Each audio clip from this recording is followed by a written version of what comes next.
The Cardinals take care of business in Washington, and one of the big difference makers was a guy who wasn't even supposed to be on the roster when the season started. This is Locked On Cardinals.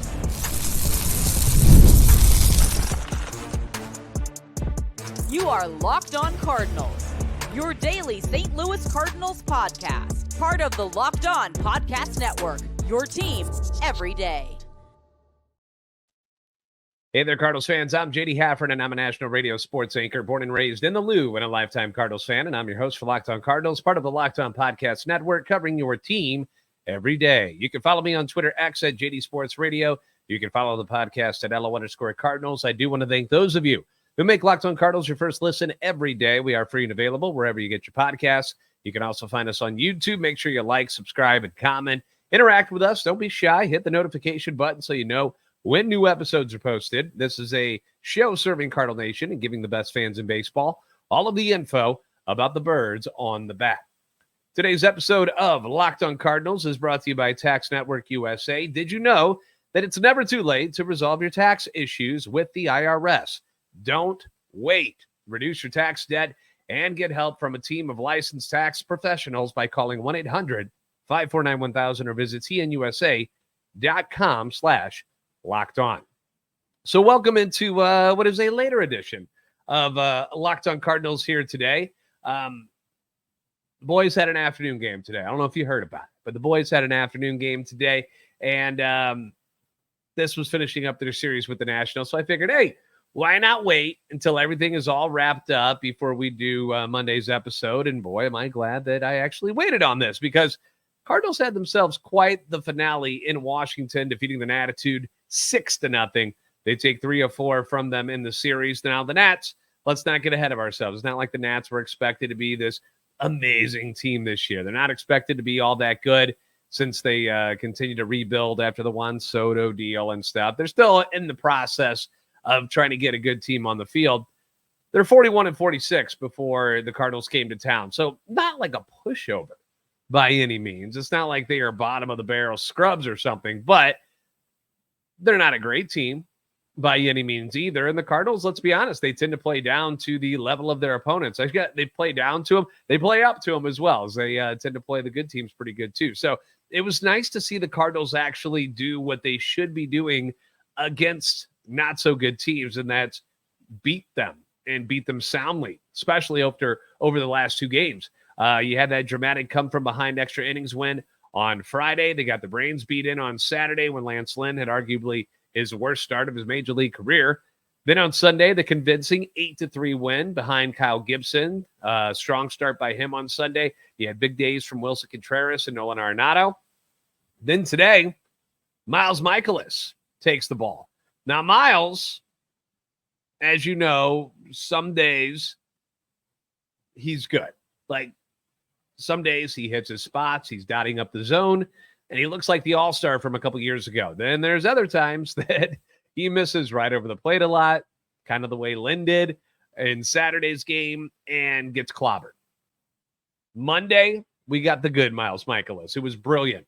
Over 6 1/3 innings, he allowed 6 hits, no runs, no walks, struck out 3. It's a lot of fun watching Miles Mikolas when he's on his game, because he's what I like to call an old-fashioned pitcher, where he's moving the ball up and down. He's in and out. He's changing speeds. That's how he wins. He pitches. He can't throw it by people on a regular basis. So when he's carving guys up, it's really enjoyable as a baseball fan to watch. I love it. But of course, you have those ugly games where you're like, oh my gosh, should this guy even be on the team anymore? Kidding. Obviously, he's had a decent season, okay? Not great. I know the ERA is high because he's gotten beat up a few times, but I think from what you thought you were going to get out of Miles Mikolas, you're not that disappointed with how things have gone so far this year. You liked how he looked in today's game, that's for sure. No doubt he's your number 1 star of the game. But I also got a guy that, if he wasn't in this game, things might be a lot different than the way this game turned out, and that is my dude, Michael Siani. Now, to say that Siani has filled my bromantic void left by Tyler O'Neill's trade is an understatement.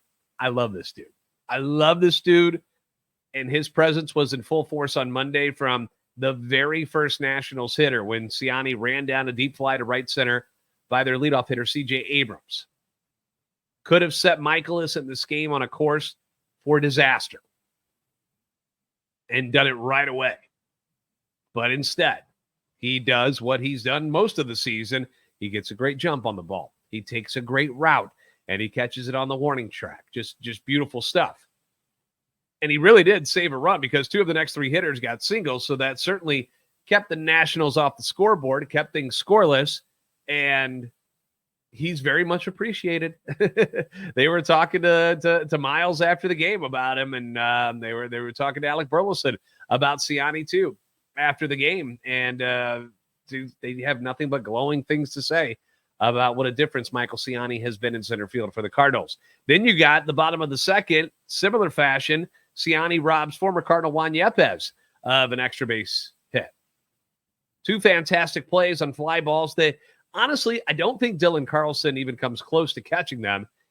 And perhaps Tommy Edman gets to it with his great speed, but both of those catches, certified web gems that kept things scoreless until the 3rd inning when the Cardinals got what was deemed a soft single by Nolan Gorman.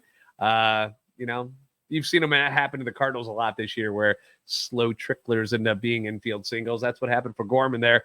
Siani follows him up by getting a bump base hit, and then Gorman scores on an errant throw by Abrams on the Burley double play ball.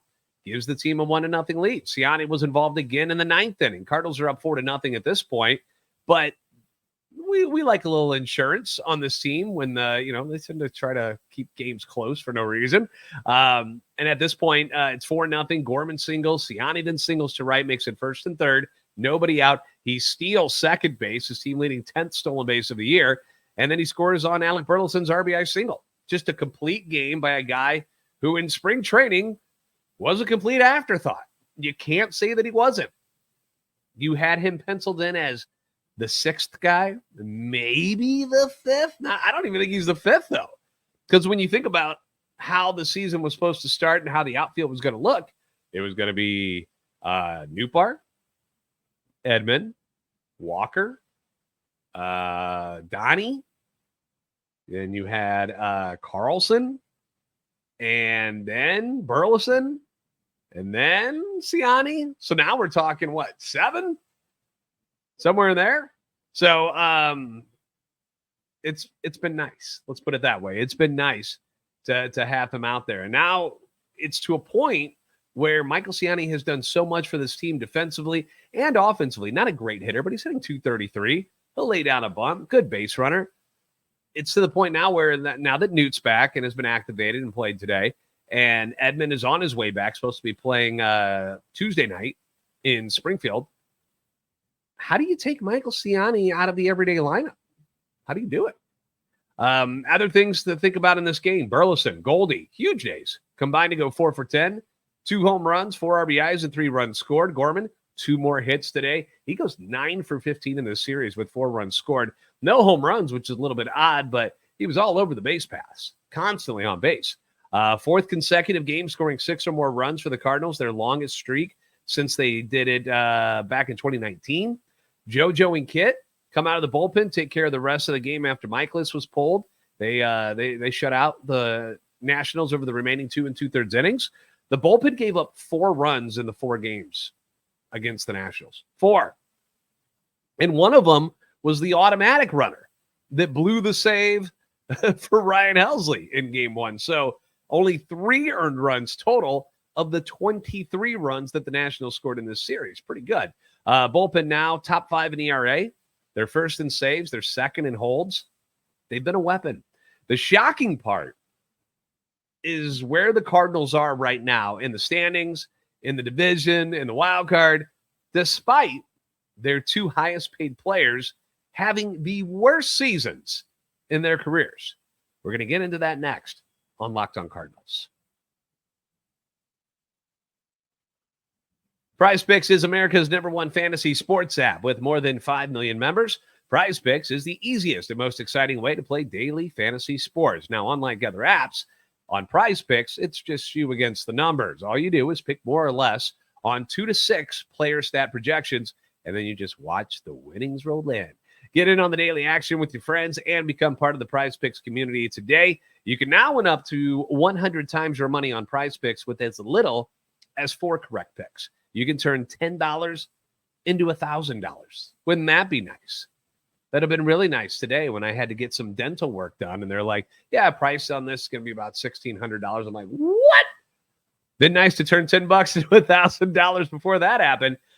If you're looking for promotions, PrizePicks has got you covered every week, from lowering select players' stats projections on Tuesdays to help your lineup hit, or getting your entry fees back if you got a losing lineup on Fridays. And with the finals over, the hoops action, it doesn't stop on PrizePicks. You still got women's basketball heating up. Caitlin Clark, Angel Reese, Brianna Stewart, Asia Wilson, they're all playing. They're all doing well, and you can win money, and you can cash in while watching them ball out. So download the PrizePicks app today. Use the code LOCKEDONMLB for a first deposit match up to $100. That's code LOCKEDONMLB on PrizePicks for a deposit match up to $100. Pick more, pick less. It's that easy with PrizePicks. Here on Locked On Cardinals, we pride ourselves on getting you the latest news for your team, whether it's the offseason, the draft, spring training, playoffs. It's all year round. And you know what else is year round is collection season, unfortunately. Just because tax season is over, it doesn't mean the IRS is just going to magically stop coming after you for your unfiled taxes. The IRS, they can garnish your wages, they can levy your bank accounts, and even seize your property. So don't let the IRS target you. Do the smart thing and let the licensed professionals and tax experts at Tax Network USA go to bat for you. With over 14 years of experience and an A-plus rating by the Better Business Bureau, Tax Network USA has saved their clients over $1 billion in tax debt. I'm somebody that's got a complicated tax bracket workout, whatever you want to call the stuff, because I got so many different jobs. So there's a ton of forms, there are different brackets I'm jumping in and out of. Different amounts going to federal, going to state, coming from other people. Like, it's confusing.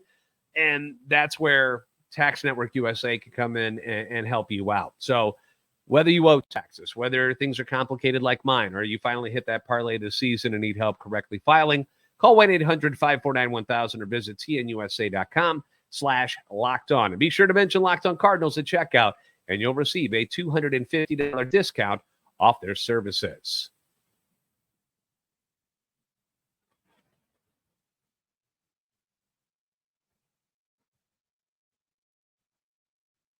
Are you watching Fox Sports on ESPN, or watching Fox Sports or ESPN? I don't know why I always say it that way, but are you watching either one of them on your TV all day and you get annoyed because they keep shouting at you? I feel your pain. Make the switch to Locked On Sports today. It's a free 24/7 sports streaming channel program for you every day to bring you the biggest stories without all the screaming. It brings you can't miss analysis, opinions. We've got the news, and it's all streaming 24/7 on YouTube or the free Amazon Fire TV channels app. It's all part of the Locked On Podcast Network, your team every day. Cardinals are headed back home, and remember, you can watch every pitch of the Cardinals hometown broadcast with Sirius XM. Just download the SXM app and search the word Cardinals. Thanks for making Locked On Cardinals your first listen every day. You can leave comments on YouTube as well as on Twitter X anytime you want. Your feedback always welcome and encouraged. I would love to hear what your thoughts about this next topic, because the Cardinals played some great baseball, right? They've been playing great. It's a whole lot more fun to watch when they're winning, isn't it? A lot of great baseball over the last 2 months, and it's got them in a great position to add some pieces for a playoff push and hopefully a nice postseason run. And they've done it with arguably their 2 best hitters. We know that they're their 2 highest paid players, but with Paul Goldschmidt and Nolan Arenado having, let's be nice and say, underwhelming seasons for their standards, it hasn't been pretty for these two. Now, coming into Monday's game, let's start with Nolan Arenado, shall we? Coming into Monday's game, Nado was hitting .270, 7 home runs, 37 RBIs, .322 on-base percentage, .379 slugging, .701 OPS, and an OPS plus of 99. The batting average, well below his career average coming into the season, which was .286. His career OBP, .343. 21 points lower this year. Career slugging, 528. So that is what, like almost 50 points less? Career OPS, 871. 170 points less. And career OPS plus a 122. League average is 100 when it comes to OPS. So Nolan just a shade under the league average right now. And this is after Nado was warmed up a little bit. He went hitless in Monday's game, but 9 for 18 in the previous 4 games with 3 RBIs.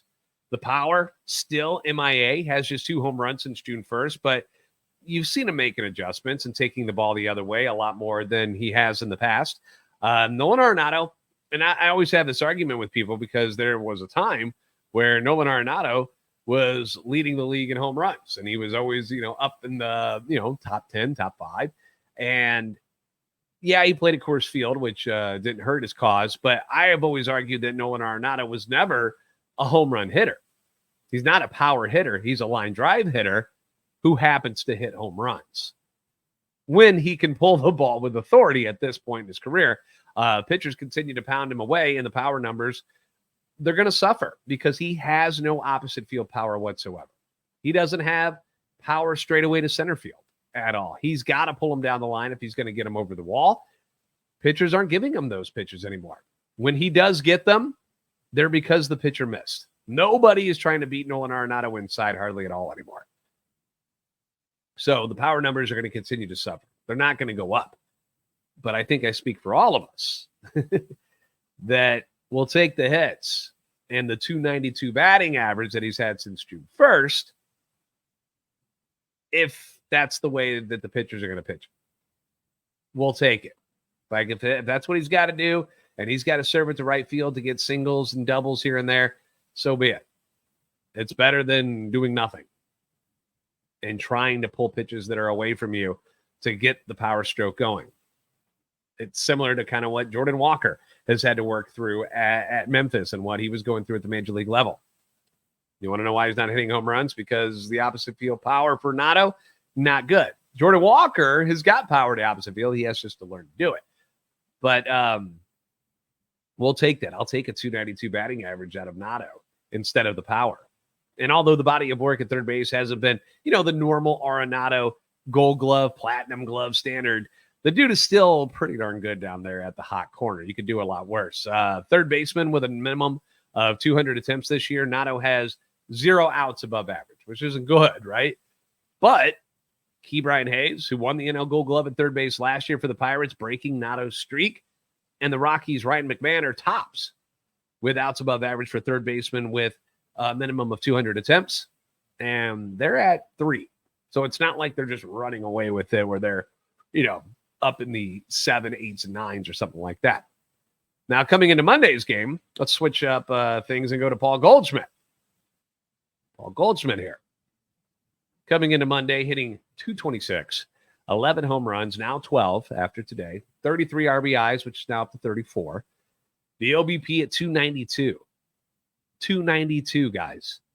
Slugging 359, OPS 651, OPS plus of 84. Gross. The batting average well below his career average of 293 coming into the season. All right, we're talking almost 70 points there. Career OBP 388. He's what? 96 points less. Slugging at 519, obviously way down. Career OPS 909. His OPS this year 651. I mean, career OPS plus is 143. He's at 84 this year. Like, Goldy has been really, really, really, really bad. Now, how does he compare to other NL first baseman? Batting average 11th. 12 home runs, that's 5th. Not horrible. The RBIs are 9th. The strikeouts, which is very alarming, the most by any NL first baseman. Stolen bases, 2nd with 6. If you're into that. OBP 3rd to last, slugging 3rd to last, OPS 3rd to last. It's been rough for Paul Goldschmidt. It's been a terrible, terrible season. So for the Cardinals to now be at 48 and 42, with those two guys hitting as poorly as they have, it's almost a miracle. It's almost a miracle. When you expected those two guys to lead the way, along with Wilson Contreras, who's been out for a month and a half because he got hurt. So your three biggest dudes, two of them aren't performing. One of them's been hurt.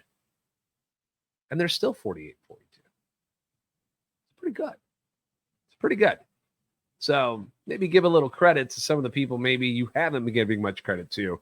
Guys like Ollie and Dusty Blake and, Turner Ward. Guys that usually catch a lot of heat. You don't have to give John Mozeliak any love. That's fine. But you got to say, coaching staff's done a pretty darn good considering that they're three big dudes. Been pretty much MIA all season for different reasons. I posed the question on Twitter X, who do you trust most moving forward this year between Goldy and Nado? Results are in. 56% of the votes say Nolan Arenado, 44% say Goldy. And I was a little shocked that many said Goldy. Because even though he had, the big knock today, the home run, and was a big part of the offense, it's just rare, like when he's up there, it feels like it's going to be a strikeout. It feels like he's getting lucky when he hits one hard, doesn't it? And I hate that feeling because that's not the Paul Goldschmidt we've known and loved, even his years in Arizona. Like when you saw him play, you're just like, this guy's a stud. And now you don't see that. You're seeing a lot of strikeouts. You're seeing him ground into double plays a lot, popping out a lot. Like it's tough to watch. Tough to watch. Some of the replies about Goldy and Nado. Don't trust neither. Trade him now. Should have had a third option. Arendado was not all there. Seems like Arendado has a rain cloud following him. I don't believe either is cooked. Both are going to Cooperstown, and it's in our best interest to have them wearing red hats doing it. Well, I can tell you this much. I know that you're probably sick of seeing them hit or not hit. Neither of them are going anywhere this year. It's not going to happen. They will continue to be a part of the heart of this order and in the lineup almost daily, no matter how much they struggle. If the team can get back to being healthy in the second half, the way that they were thought the roster was going to look like, maybe you see them get a couple of extra days off here and there, which wouldn't hurt considering their age. But what's going to happen after this year? That's something that's still up in the air. There's many that believe that they will try to re-sign Paul Goldschmidt. I don't know if that's a great idea. I don't think it is because you got a guy by the name of Alec Burleson who in his second year has been outstanding. Hit another dinger today, batting .283, 14 home runs, 14 home runs, a team-leading 45 RBIs. He's tied with Gorman now. Among qualified NL outfielders, Burleson is now third in batting average, third in home runs, eighth in RBIs, fifth in slugging, and eighth in OPS. Now with Newt back, you've got, and you heard him talking about it on the telecast today, what's their best defensive outfield? Ollie believes it's Donnie, Siani, and Newt. So where does that leave Burleson, who's been one of your best hitters and is one of the best hitting outfielders in the National League? You've got Tommy Edman returning. You've got Dylan Carlson still on the roster. Don't tell me you're sending Siani, who is in the Gold Glove chatter and the Platinum Glove Award chatter in the National League with his 12 outs above average and 11 runs prevented coming into Monday's game. Don't tell me you're thinking about benching him. You're not going to bench Donnie. Newt, if he stays healthy, which probably isn't going to happen, he's a starter. When Edman does come back, considering all that he's gone through, do you just keep him on the bench? Is he like a super utility guy? Do you DFA Brandon Crawford? And Edman becomes that spot on the bench. How does Jordan Walker fit into all of this now that he's a full-time outfielder? Because it just seems to me that Burley's future might be at first base. He might be the first baseman of the future after the season. You most definitely are going to see him DHing more, which means Contreras will have to catch more, which brings up another problem with, are you just not going to use Pedro Pages anymore? considering how good he's been with the pitching staff and how good he's been behind the plate and throwing runners out and stuff. It's a good problem to have. But again, people have to get healthy and stay that way for it to get as complicated as I'm probably making it sound. It's just, there's a lot of people that deserve a chance to play. And you've got guys coming back who have been hurt, and it's going to push things around a little bit. So we'll see what happens. Jose Fermin was sent back to Memphis, which made sense with the activation of Newpar. We'll see what else happens when Steven Matz comes back. These are all roster spots that are going to be filled by somebody. Riley O'Brien, when he comes back, who's going down? Who out of the bullpen doesn't deserve to be here anymore? Nobody, really. They've all been pretty good. Gallegos, maybe. I don't know. That's why the more I think about it, the more I'm on board with the team grabbing a right-handed bat to go along with pitching before the trade deadline, because a lot of lefties out there in the outfield. So anyway, what do you guys think about all this? I just vomited a lot of thoughts at you. What do you guys think about it? Let me know down below. All-Star game starters and reserves were announced. Cardinals only got one little lonely selection. We'll talk about it next on Locked On Cardinals.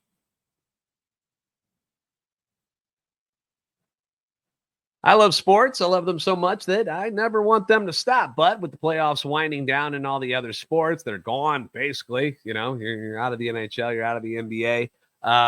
Football's coming up here real soon, though. You'll be surprised how quick that'll be here.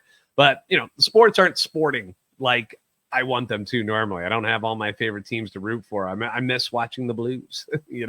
I miss watching NBA basketball. But FanDuel lets me keep the sports going whenever I want. All I've got to do is open up the app and just dream up any bets anytime I'm in the mood. And this summer, FanDuel is hooking up all customers with a boost or a bonus daily. That's right. There's something for everyone every day, all summer long. So you got the Cardinals and the Royals set to play on Tuesday, weather permitting. Michael Wacha going to be on the mound for Kansas City. Andre Palante for the Cardinals. Are some of these Cardinal bats going to stay hot? Is it going to be a rude awakening for Wacha's return to Busch Stadium? We'll find out. You can bet on these things. Head on over to FanDuel.com/lockedon and start making the most out of your summer. FanDuel, the official sports betting partner of Major League Baseball.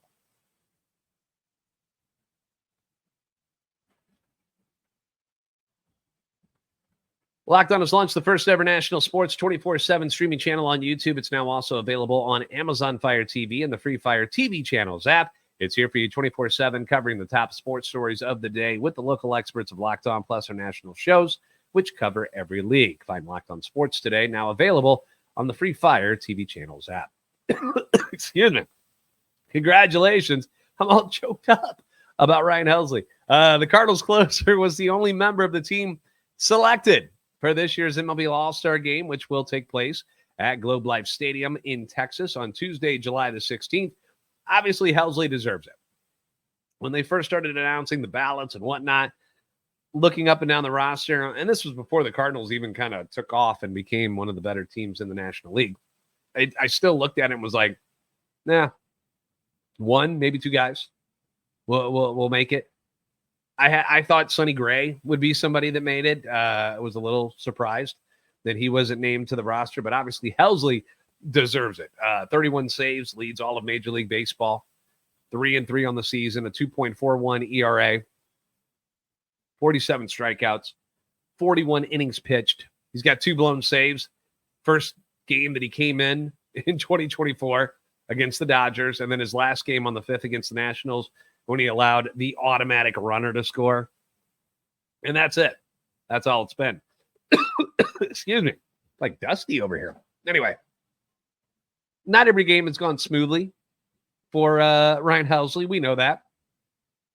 Been a few walks. Been a few hits. But he's gotten the job done. 31 out of 33 opportunities. He gets the job done. That's the bottom line. It gets done. And perhaps the most important thing, he has stayed healthy. That game against Nationals where they blow the save because of the automatic runner being on. He blows the save and tells Ali, I want the ball next inning. I'm not coming out. And Ali's like, okay, I will not argue with that. And he goes out there and picks up the win.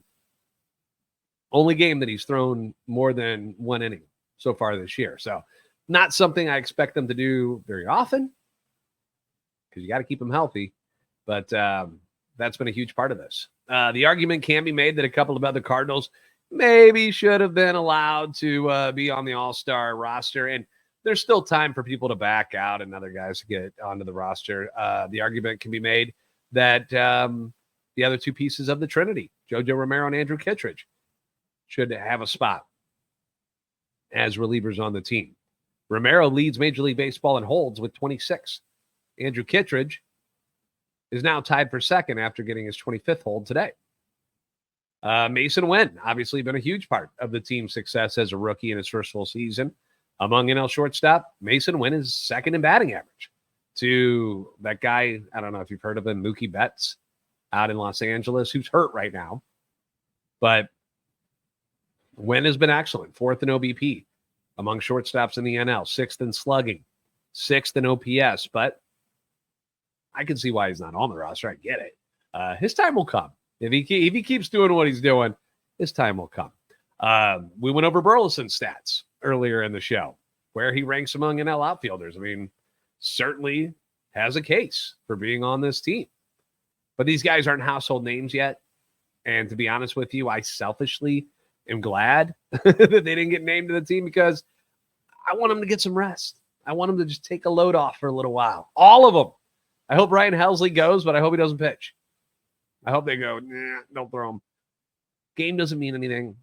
It's cool. It's an honor. And I'm happy for them. And if any of these other guys get on there, I'll be happy for them as well. But it's not necessary. It's not necessary to actually throw in that game. So I'd rather them get some rest. Again, selfishly.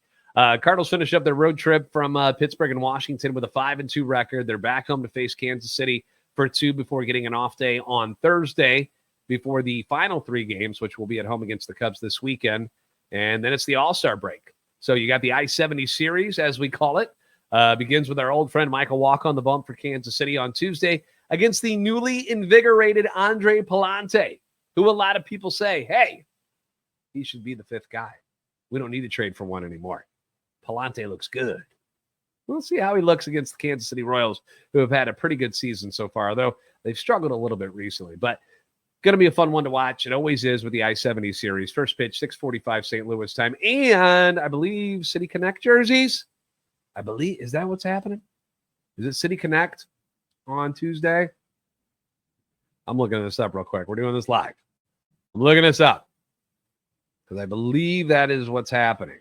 Yes, City Connect on. So they haven't lost yet in those jerseys. So hopefully that's a good sign for our St. Louis Cardinals. So again, 6:45 first pitch, St. Louis time. Thank you for making Locked On Cardinals your first listen every day. If you haven't already, please give me a follow on Twitter, X, at @LO_Cardinals and at JD Sports Radio. Like, subscribe on YouTube, help our channel, and love for the St. Louis Cardinals grow. You guys are the best fans in baseball for a reason. And I'll see you next time on Locked On Cardinals.